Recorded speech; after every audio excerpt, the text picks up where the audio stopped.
Greetings and welcome once again to Chem 676, the second day of our Python crash course here. Today we're going to talk about array type variables. Arrays in Python are, or programming in general, are ways to store data in a container of sorts so that you don't have to have individual variable names for each data point that you want to store. So, for example, if you want to store 100 different values of numerical data, it might be easier, rather than defining x1, x2, x3, etc., on up to x100, to just have a single variable x, which has 100 entries. And this is what we call an array in programming. So array is very much like a matrix or a vector, depending on how it's defined. But in Python programming in particular, there are two different kinds of array type variables that we'll discuss. And these have different properties and therefore different uses in different contexts. So the first type we're going to talk about is a Python list. This is a native data type that's particularly useful for handling string data, so textual data. And then NumPy arrays, or NumPy arrays, are another type that's particularly useful for numerical data. This is the NumPy array is probably what most closely approximates the matrix or vectors of linear algebra that you might already be familiar with. Okay, so we're going to start off here talking about Python lists, and then we'll discuss NumPy arrays. So as I mentioned, the Python list is a native Python data type. It's a little bit more intuitive, probably, to most users than the NumPy array.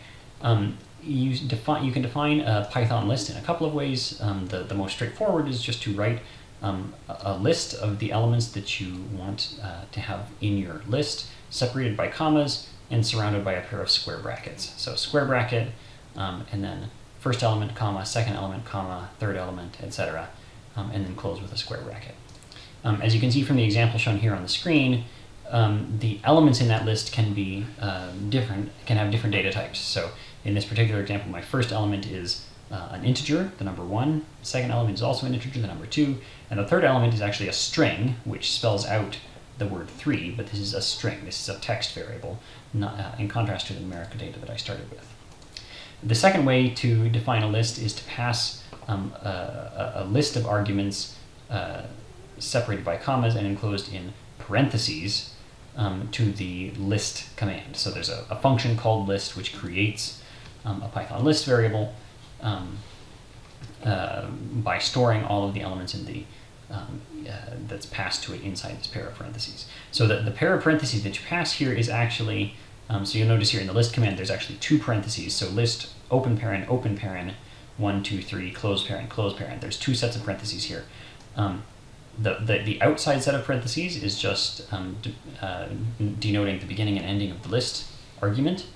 The inside pair of parentheses is actually designing a third type of array type variable known to Python, which is called a tuple. And a tuple is, again, just defined similar to a list, but with, in this case, parentheses instead of square brackets, and then entries separated by commas. So the distinction between tuples and lists is not particularly important to us here.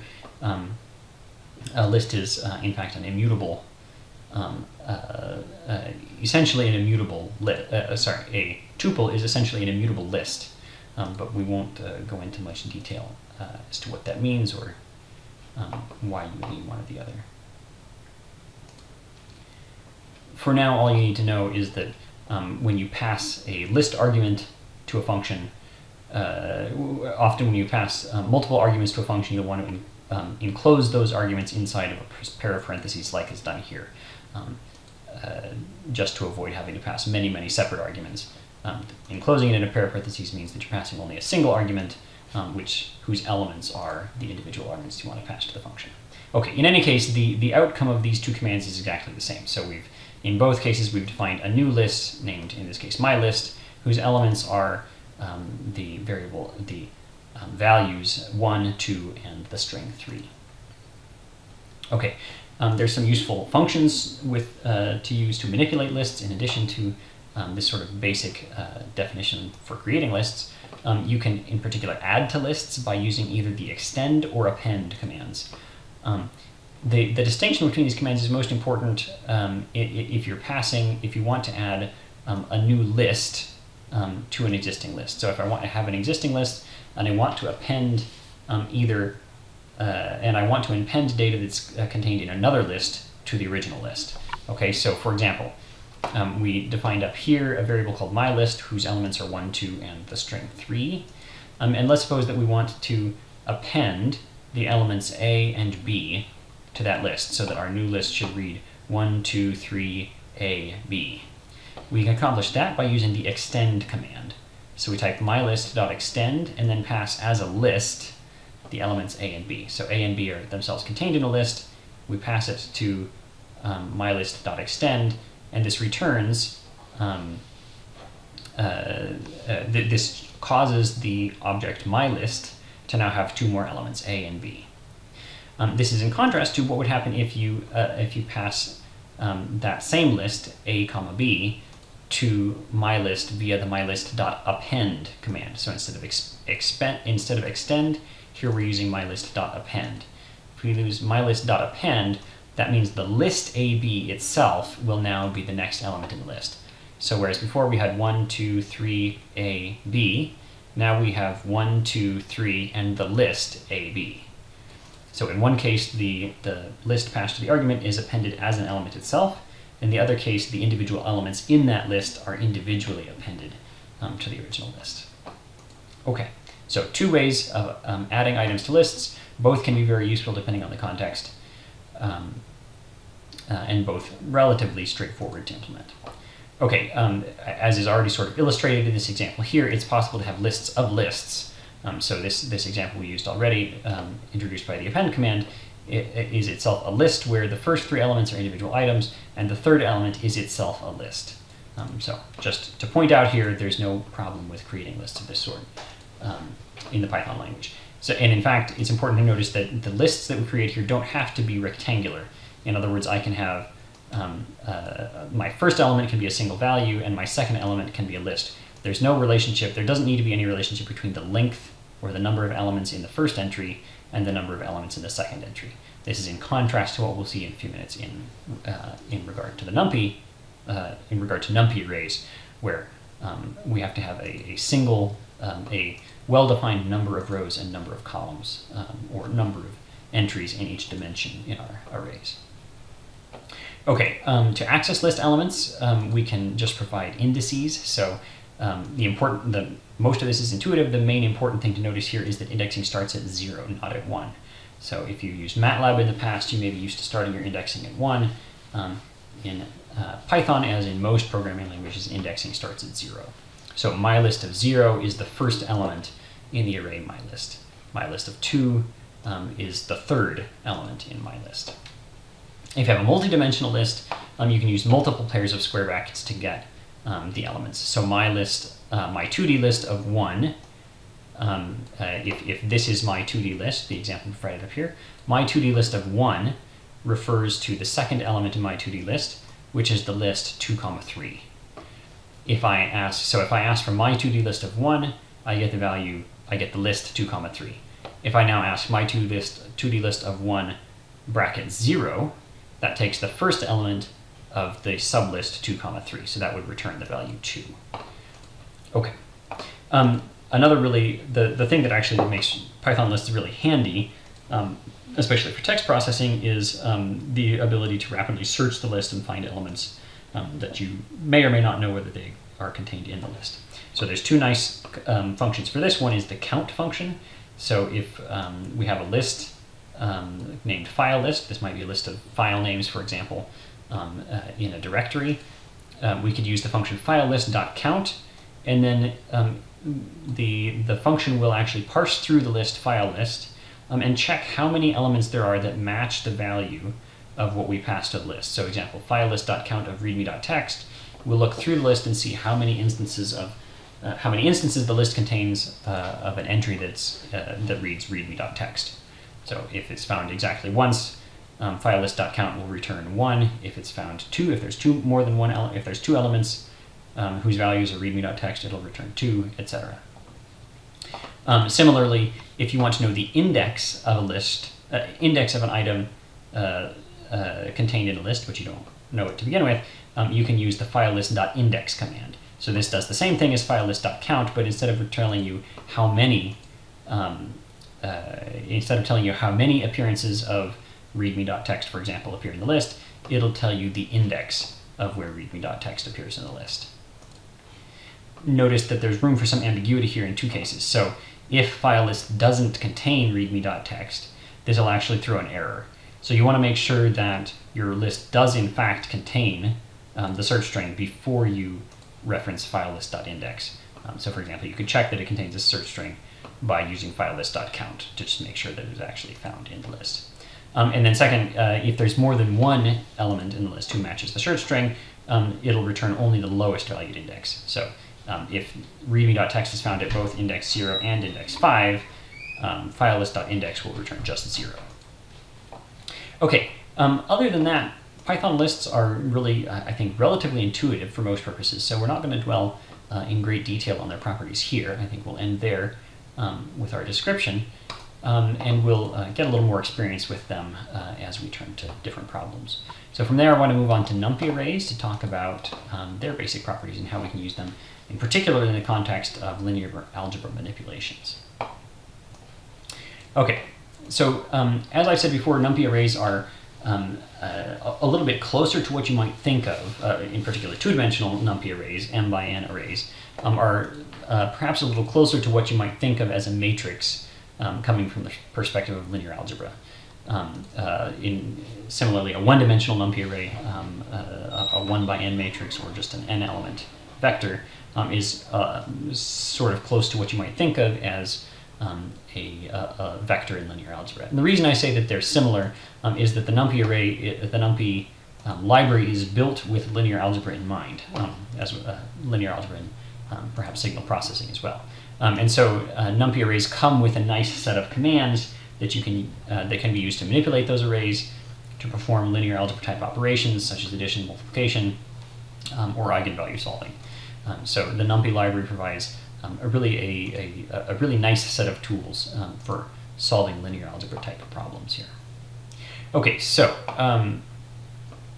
let's discuss some of the basic features of NumPy arrays. So in contrast to Python lists, a couple of features are important. So first, a NumPy array can contain only a single type of, all elements of a NumPy array must have the same data type, generally a numeric data type. So in the Python list examples that we gave before, you could have a list where the first two elements are integers and the third element is a string, or the first two elements are floats and the third is an integer. In NumPy arrays, all elements must have the same data type, so they have to be all ints or all floats or all chars, for example. You can't have a mixture of different data types in a single array. You can have different arrays that contain different data types, but every array must contain only one data type. The other sort of big constraint on NumPy arrays are that they have to be rectangular. So you can't have creatures like in Python lists where the first element is an integer and the second element is itself a list. So this would be what looks like a non-square array. And this is not allowed in NumPy syntax. So NumPy arrays always have to have a fixed number of rows, columns, etc.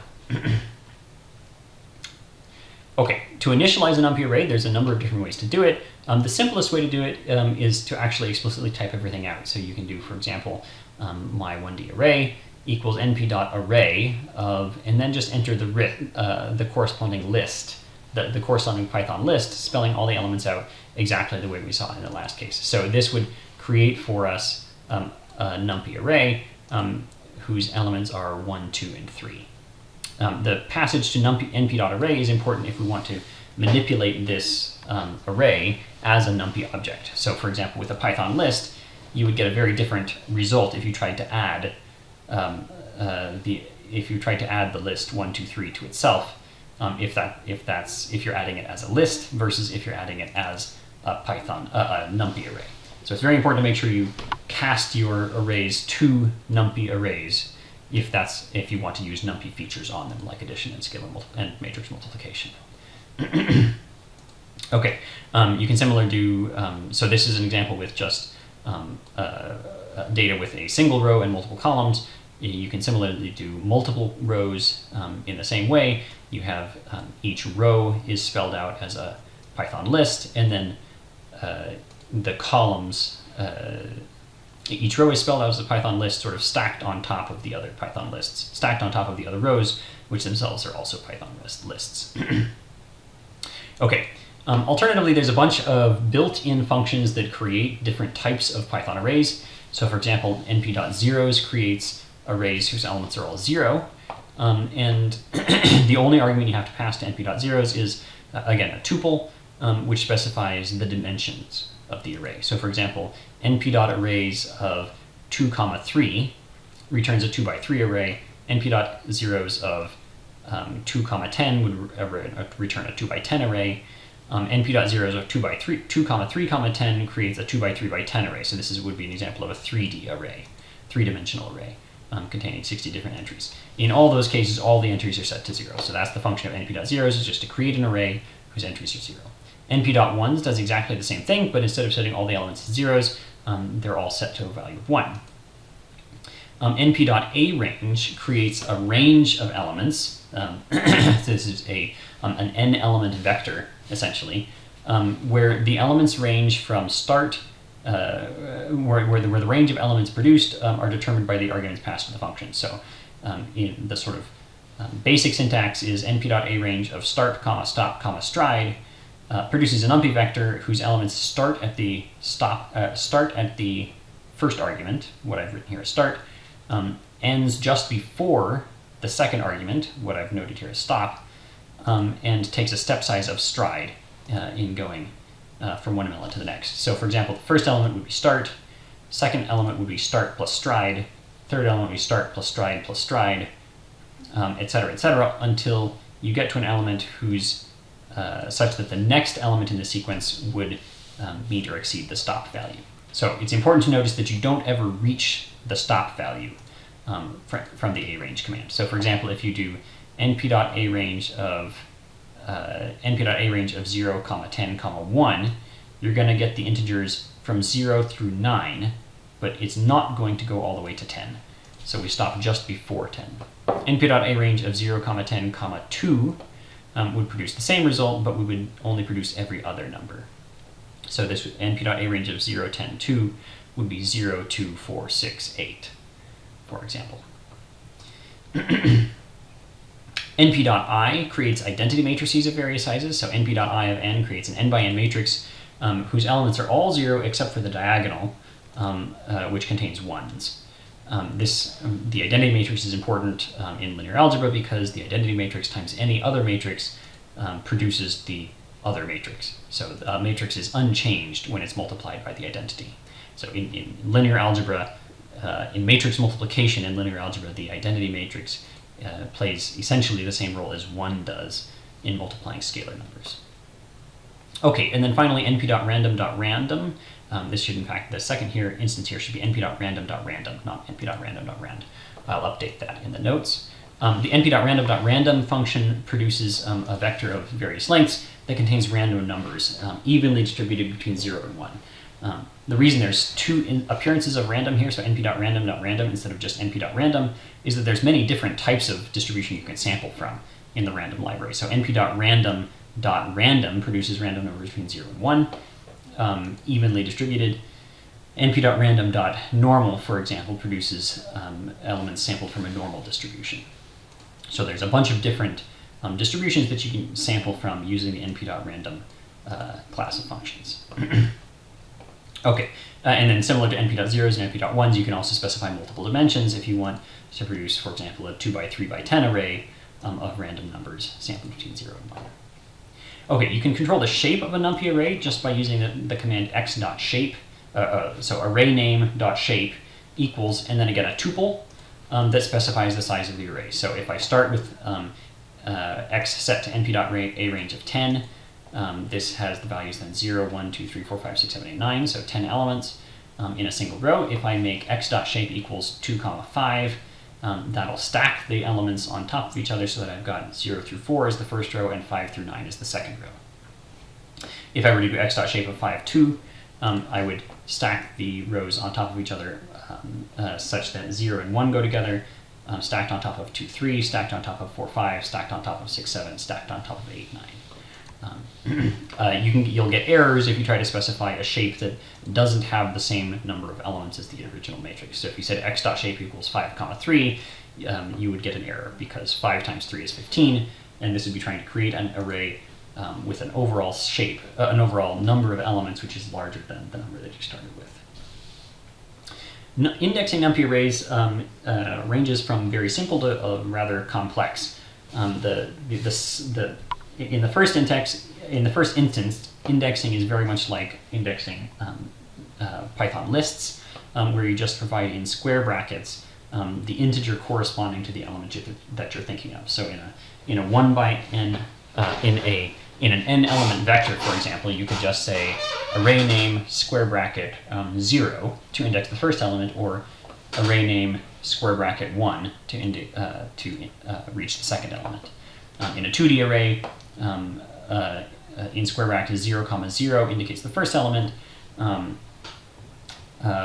where while -1, -1 indicates the last element. So positive indices start counting at 0, non-negative indices start counting at 0 and count from the beginning of the array, while negative indices start counting from the end of the array and move backwards. So my rand array of -1 indices the last element in the array. My rand array of -1 2 would indicate the last row, -1, and the last column, -1. So if the second index here were -1, I would be indexing the second to last column from the last row.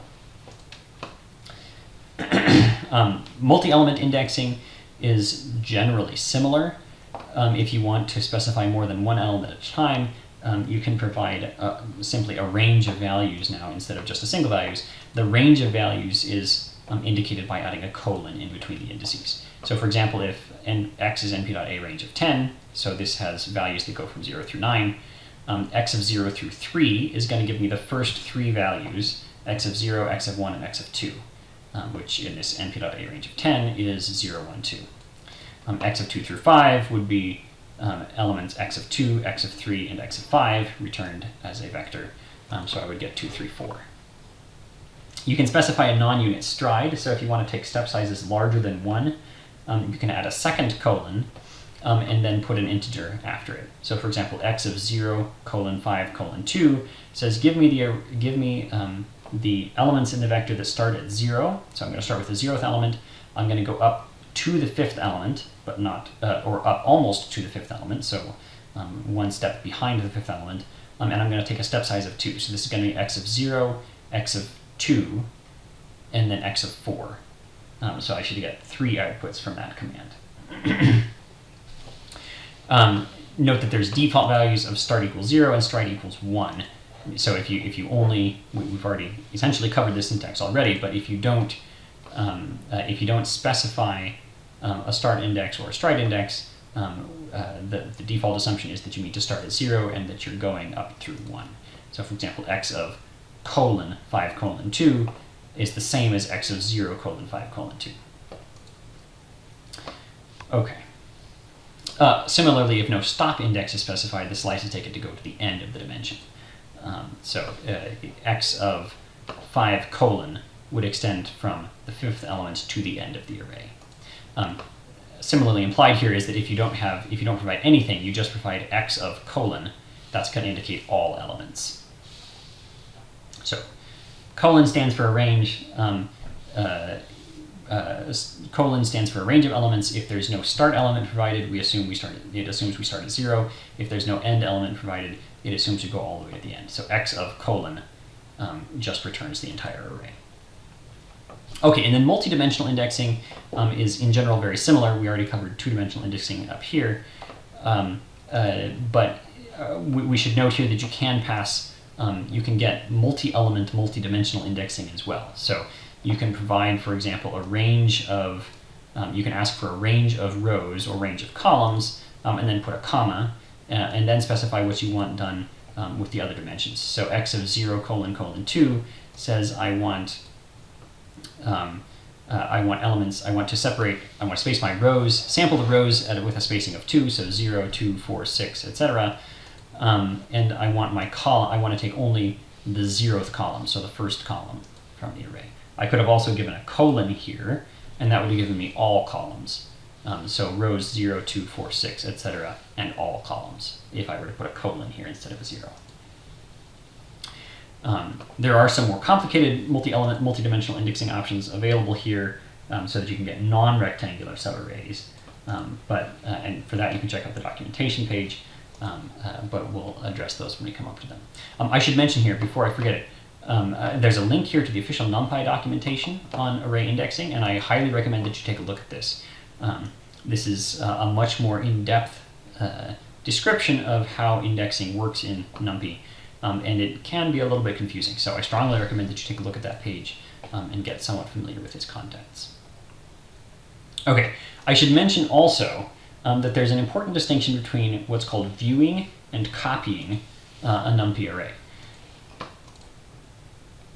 And the basic point here is that if I create a view of a NumPy array, I'm actually creating a window into the contents of that array. And if I change something through that window, the original array itself has been changed. In contrast, if I copy a NumPy array, I make a new array which contains the same quantities as the original array. And then if I change the values in that new array, I won't have affected the values in my original array. Okay, so for example, if I say something like y equals x of 2 through 5.copy, this creates a new array called y, and if I change the values in y, I will not change the values in x. I'm going to click here to edit app so that we can actually see there's an example provided here. So for example, if my code says x is np.a range of 10, so x is now 0 through 10, this output right here, and y is x of 2 through 5.copy, and then I set y of 0 equals 0, so the first element in y equal to 0, y would originally here be 2, 3, 4, so x at this line, if I were to print y, it would just be 2, 3, 4. But now I'm going to set the first element in y to 0, so I'm changing the 2 to a 0, I print y, and y has become 0, 3, 4, because I modified that second element. Note though, if I print x, x is unchanged. So x has not been changed by manipulation on y.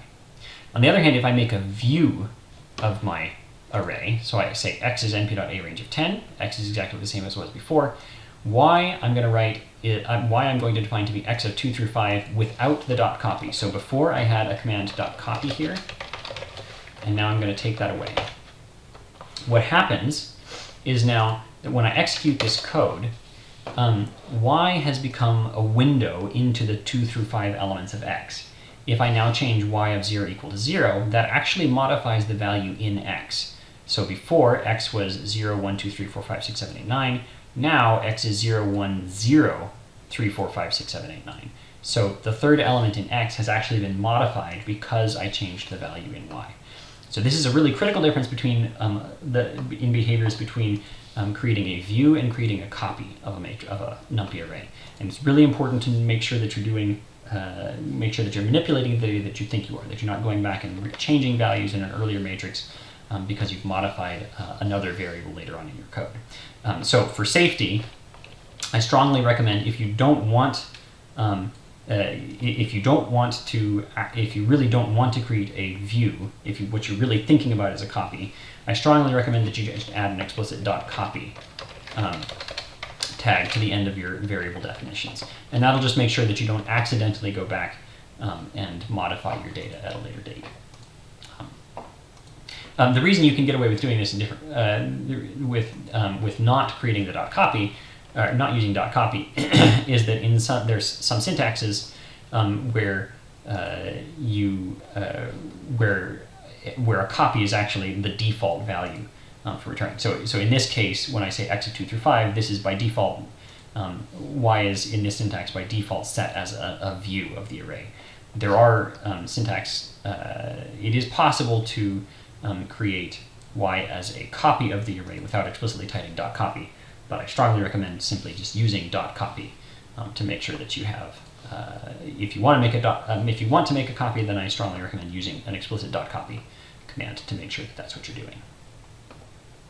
Okay, and then finally, I'm not going to go through these in detail, but I'll mention that there's a wealth of array operations provided by the NumPy package, including things like matrix scalar operations, things like adding an integer or subtracting an integer, multiplying by an integer, dividing by an integer, etc., or a non-integer.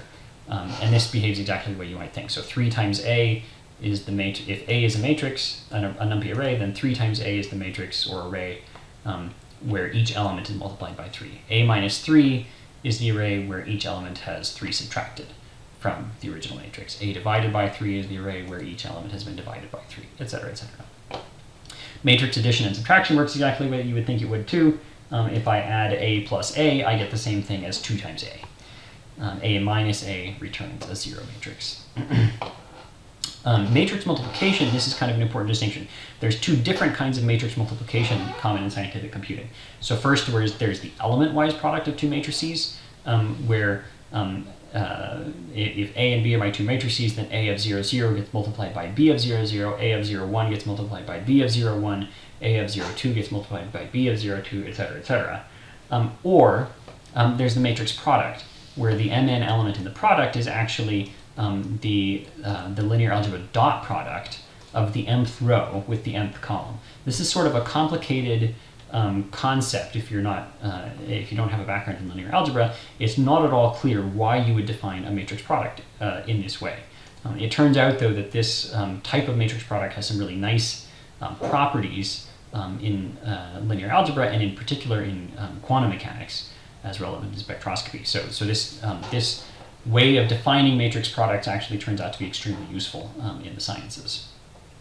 Okay, so that's just a heads up that there's 2 different ways of doing matrices and matrix multiplications, and you need to make sure that you're using the type of matrix product that you're interested in.